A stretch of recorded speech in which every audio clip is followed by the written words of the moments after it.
Nay, mag-face-to-face class na daw kami bukas. Ay, buti naman. Nabawasan yung mga tamad dito sa bahay. Kaso, Nay, buntis ako. Malapit na akong mga anak. Ha? Ano ba naman yan, anak? Buntis ka pala, di ko alam. Anong gagawin ko, Nay? Kaka-cellphone mo yan eh. O sige, kakusapin ko teacher mo. A few moments later. Ah, pasok po kayo. Ah, ma'am, makikiusap po sana kami. Nay, manahim ka dyan. Ah, tungkol po saan? Ah, may tumor po kasi sa tiyan yung anak ko, ma'am. Hindi po siya makakapasok sa school. Ah, ganun ba? O sige, i-accept ko na lang siya. Salamat po, ma'am. Tara na, anak. Ang sakit na tiyan ko. Anong nangyayari? Wala po to, ma'am. Nay, mga nanaknata ko. Ha? Ba't ngayon pa? Umiri ka. Ano ba naman yan? Sige, ire. Ayun na, malapit na. Akala ko ba tumor? Ayun na. Grabe na talaga yung mga bataan na yun. Nagsisibuntisan na. For our last question, ano ang full name ko? Wala naman yun sa lesson Siyempre, dapat alam niyo yung pangalan ko. Dami namang alam nito. Di ko maalala full name niya. Perfect na sana ako eh. Kapag di niyo nasagutan yan, minus 10 kayo sa akin. Aba, ma'am, paano naman malalaman yung full name mo? Eh, di ka naman nagpakilala sa amin. Ano ka, sikat? Artista? Ang lakas mo mag-minus kapag di nasagutan yung full name mo? Sige nga, ano full name ko? Kapag di mo nasagutan, ma-minus ko yung sweldo mo. Tsaka magagamit ba namin yan kapag nagtrabaho na kami? Di naman, diba? Pakin namin sa full name mo. Huwag niyo ko ikulong! Hindi ako scammer! Itigil niyo na yan! Hindi si nanay ang scammer. Pero nasa bahay na to, ang totoong scammer. Hoy bata, huwag kang mangialam. Wala ka namang ebidensya. Pero nay, alam ko hindi ko yung scammer. Tara na, sumama ka na sa akin. Mga anak, aayusin ko to ha? Babalik din ako, okay? Kung sino man sa inyo yung totoong scammer, umamin na kayo! Nakulong si nanay, di ba? Ate, walang may gustong makulong si nanay. Tsaka bakit kami lang tatlo sinisisi mo? Eh baka ikaw talaga yung totoong scammer. Imbes na magsisihan tayo, Magtulungan na lang tayo para kay nanay. Malalaman ko rin ang totoo. delivery po. Gabi na, may nagde-deliver pa? Kuya, kaninong parcel yan? Kay Susan po ulit. Ha? Paano nangyari yun? Eh, nasa kulungan na si nanay. Aba ma'am, hindi ko po alam. Taga-deliver lang po ako eh. Sige na po. Oh, nasa gitna yung kalaban ha. Hoy, ayusin mo na itong mga damit mo. Ilagay mo muna dyan sa kama. Oh, ayun na. Paano naman ito naman ng parcel na to? Nakakainis, talo na naman. Ano ba? Ba't nandito to? Ito ba yung galing sa scam? Sabi ko na nga ba? Ikaw yung scammer! Ate, hindi ako yung scammer. May parcel na dumating at nakapangalan kay nanay. Di ba pang computer to? Eh, ikaw lang naman mahilig mag-computer dito eh. Ano na namang scam ang ginawa mo? Pasalamat ka, minor de edad ka pa. Bawal ka pa makulong. Pasensya na sa ginawa ng anak ko. Pagsasabihan ko to. Basta wag na uulitin ha. Ako na magbibigay sa mga may-ari neto. Sige na. Ang galing mo talaga. Oh, ito, sino to cellphone? Akin tong pera. Mas kailangan ko to. Galingan mo pang mang-scam para mas marami tayong makuha. Bahala sa'yo. Makakaasa ka. Gagalingan ko pa. Nay, sorry. Napagastos ka pa tuloy sa pagpapa-hospital sa akin. Ano ka ba, anak? Nawala na nga sa akin yung kuya mo, di ba? Ayoko namang mawala ka din sa akin. Hello po, good morning. Dok, ano po balita? Makakalabas na po ba si Scarlett bukas? Ma'am, may good news po ako. Pwede na po lumabas si Scarlett bukas. Salamat sa Diyos! Hindi na ako magiging pabayang ina. Ayoko na maulit yung nangyari sa kuya mo. Nay, ano pala nangyari kay kuya? Hindi mo pa nakakwento sa akin yun. Ha? Bata pa yung kuya mo, anak, nung nawala ko siya sa palengke. Mare, magkano tong sitaw? 50 na lang sa'yo, Mare. Ang mahal naman, Mare. Pwedeng 20 na lang to. Mga laruan ba yun? Ang ganda nun na. O siya, sige na, kumare naman kita eh. Ayun yung gusto ko sa'yo eh. Tara na, anak. Anak, anong lugar na to? Nasaan yung batang yun? Nasaan na si nanay? Nay! Anak! Ate, may nakita po kayong bata dito? Ay, wala po akong nakita eh. Nasaan na ba yun? Anak! Simula noon, hindi ko na nakita yung kuya mo, Scarlett.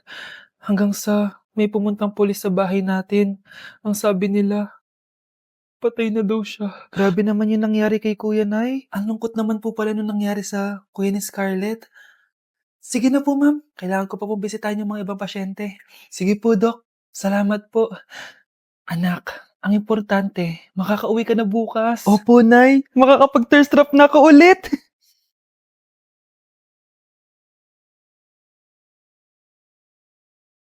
Anak, tara na, uwi na tayo. Nay, may pinapabigay pala si Doc sa'yo. Oh, ano naman kaya to?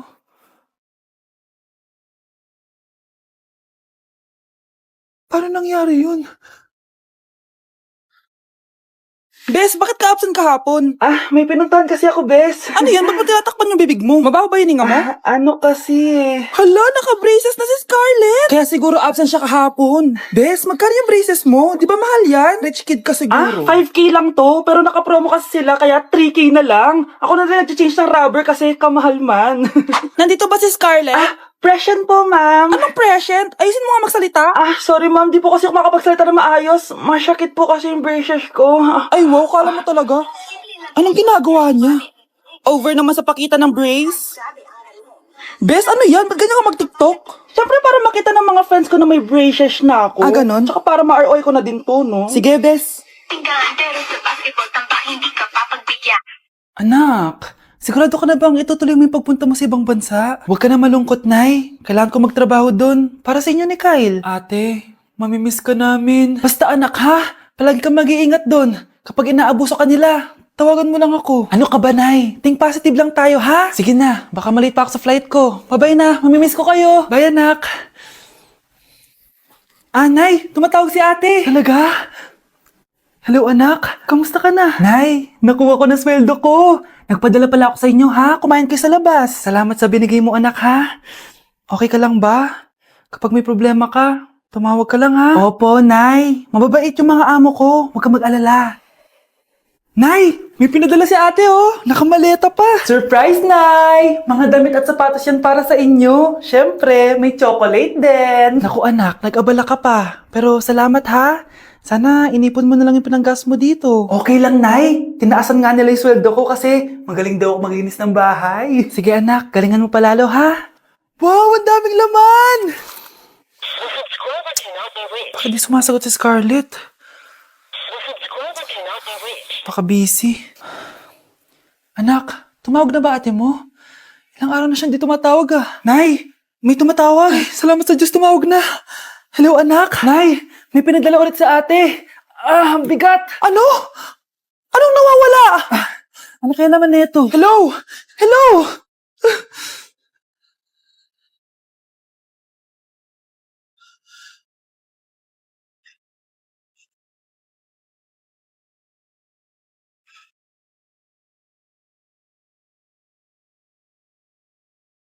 Sino yun? Hi, Mare! Uy, kumare, ikaw pala yan. Di kita nakilala.